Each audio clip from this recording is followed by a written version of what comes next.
পৌঁছে গেছি 0 পয়েন্টে। এই যে আমার চারিদিকে শুধু সাদা আর সাদা, মানে খালি চোখে কিছু দেখতে পাচ্ছি না, খুব রিফ্লেক্ট করছে বিষয়টা, মানে খুব চোখে লাগছে।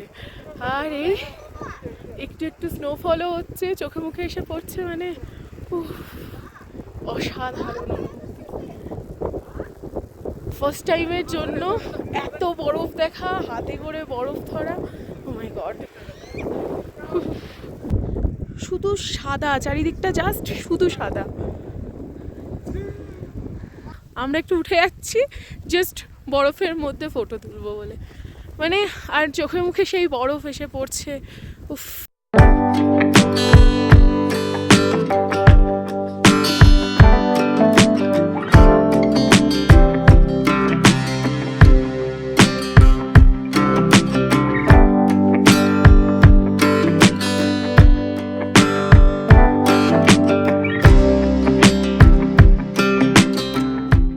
মহাদেবের আশীর্বাদে এখনো অক্সিজেনের প্রবলেম কিছু একটা, খুব একটা কিছু হয়নি। যদি খুব দৌড়াদৌড়ি হচ্ছে না, তখন একটু হাঁপিয়ে যাচ্ছি, এই যা। তাছাড়া ভীষণ ঠান্ডা, তবে আদার্স আর কিছু হয়নি। এই যে বাপরে বাপরে।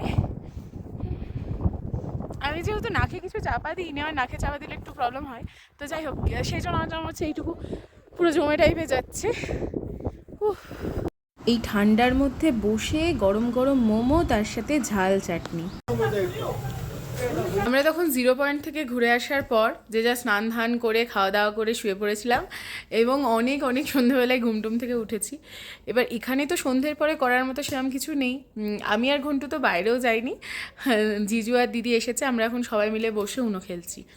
আর 0 পয়েন্টের অভিজ্ঞতা মানে অসাধারণ। তখন যেটা আমাদের মনে হচ্ছিল ঝিরঝির করে স্নোফল হচ্ছে, বাড়িতে যখন ভিডিওগুলো দেখছি না, ভালো রকমই স্নোফল হচ্ছিল তখন, মানে বলছি না সব সাদা, যেহেতু সব বিষয় কিছু বুঝতে পারছিলাম না।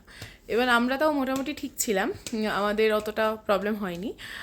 এবার জিজুর একটু সমস্যা হচ্ছিলো, তো আমাদের সাথে ছিল অক্সিজেন সিলিন্ডার, তো যাই হোক একটু সমস্যা হচ্ছিল। আর আরেকজন, মানে আরেকটা টিম গেছিলো, তাদের তো ভীষণ সমস্যা হচ্ছিল, তো আমাদের কাছে ছিল অক্সিজেন সিলিন্ডার, সেটাই আবার আমরা একটু দিলাম। হ্যাঁ, মানে ভীষণ রকম। তো দেখলাম এমনি যদি গিয়ে আস্তে আস্তে ব্যাপার স্যাপার ঘোরা হয় বা কিছু, মানে হঠাৎ করে গিয়েই অনেক দৌড়াদৌড়ি, অনেক দৌড়ঝাঁপ করতে শুরু করলে তখন অনেকেরই দেখছি শরীর খারাপ হচ্ছে।